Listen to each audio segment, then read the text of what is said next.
Once upon a time stood a huge and rich and happy kingdom called Pengging Kingdom. It was ruled by a strong and handsome young man called Bandung Bondowoso. Far away in the north stood a kingdom that was completely the opposite of Pengging Kingdom. It was poor and old and dry, and the people there suffered. The kingdom was ruled by an old man that was half giant named Prabu Agung. All Prabu Agung does in his life was eat and eat and eat, and that is what made the kingdom called a total failure. But on the other hand, Prabu Agung had a beautiful and charming daughter named Roro Jonggrang, who was completely the opposite of Prabu Agung. One day, Prabu Agung was walking in the halls of the castle because he was bored, until he made a very, very risky and abrupt decision. He said, "Soldiers, guards, prepare yourselves because we are going to attack Pengging Kingdom and we are going to prove to Bandung Bondowoso that we are strong and we are not a failure." Of course, that made everyone in the kingdom shut. Why would Prabu Agung want to prove himself so badly to Bandung Bondowoso, who was clearly very strong, very smart, and very successful?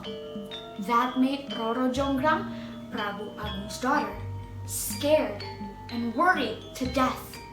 She was left alone in the palace with the servants and the maids, and they were waiting for hours and hours to days for Prabu Agung to arrive, until Roro Jonggrang heard a knock on the door. Knock, knock, knock. Roro Jonggrang ran as fast as she could to the door and opened it. "You're not my father. Who are you? Come in." Roro Jonggrang was surprised because the person on the door was not Prabu Agung. It was, in fact, Bandung Bondowoso. If it isn't Prabu Agung's only daughter. You look prettier than I thought you would be. Very different from your father, of course. Roro Jonggrang was confused. Where was her father? "Thank you for the compliment, but who are you? And where's my father? Where's Prabu Agung?" Prabu Agung? Okay, little princess, you must know who I am first. I am Bandung Bondowoso, the strongest, the most successful king of all time. Oh, and your father? Well, I killed him. I mean, princess, it was a war, so someone had to die, and Prabu Agung was so confident that he could win and stuff, but no, I killed him. So he failed, your kingdom lost, and now he's dead. Roro Jonggrang was surprised, shocked, and sad at the same time.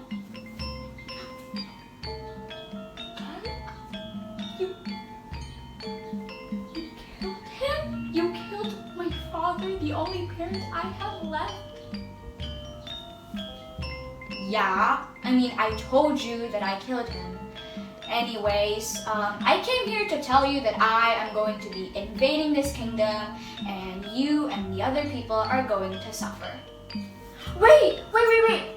Why? I mean, please don't do that. Please, I would do anything. Please just don't invade this kingdom. I would do anything, but please leave my kingdom in peace. Yes, Bandung Bondowoso already had an answer to that. Okay, I will leave your kingdom alone on one condition. You, pretty princess, you must marry me. Oh yeah, by the way, your name is Roro Jongrang, right? Yes, Roro Jongrang, you must marry me. Roro Jongrang was confused.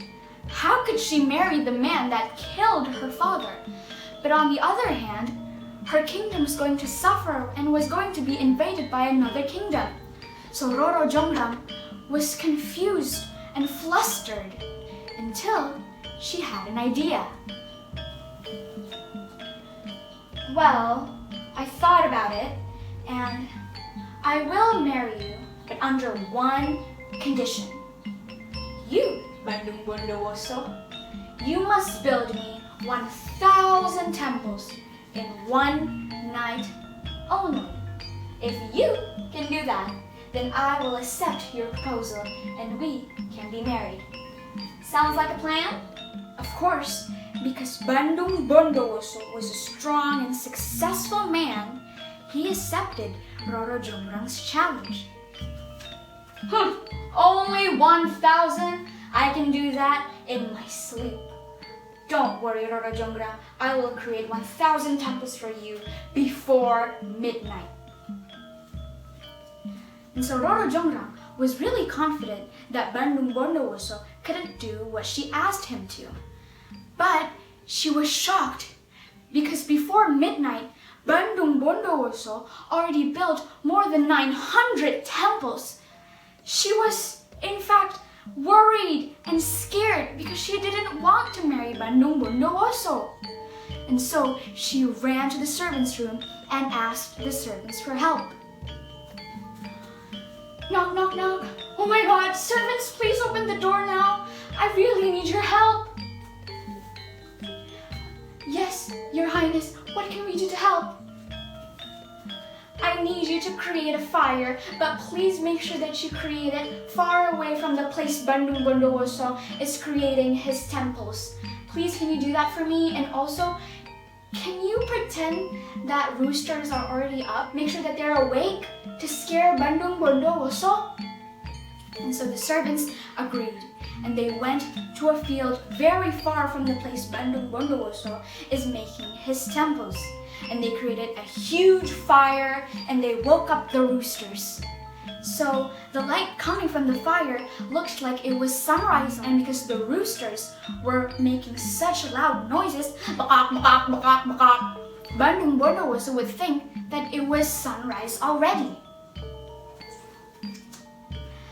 Bandung Bondowoso, it's sunrise already, and you haven't finished your temples. I think we've made a deal, and I don't think you will be marrying me. But Bandung Bondowoso was smart. He ran to the place the servants were creating fire and saw the fire that was created by the servants and the roosters that were being waken up by the servants. You, Roro Jongrang, you are cheating! You shouldn't be cheating. We had a plan, we had a deal, and you cheated just because you didn't want to marry me. I thought we had a deal. And so Roro Jongrang was scared. But still, you haven't finished your last temple. And Bandung Bondowoso was furious. Yes, I know, and you shall be the last temple, finishing the 999th temple because you cheated. No! But it was too late. Roro Jongrang was turned into a stone temple by Bandung Bondowoso, finishing the 999th temple, creating 1,000 temples. Our story ends here, and now the temples that were created by Bandung Bondowoso is now what we call Candi Prambanan, and is located in Sleman, Yogyakarta. From this story, we can learn to not cheat and always keep our promises. Thank you so much for listening. The end.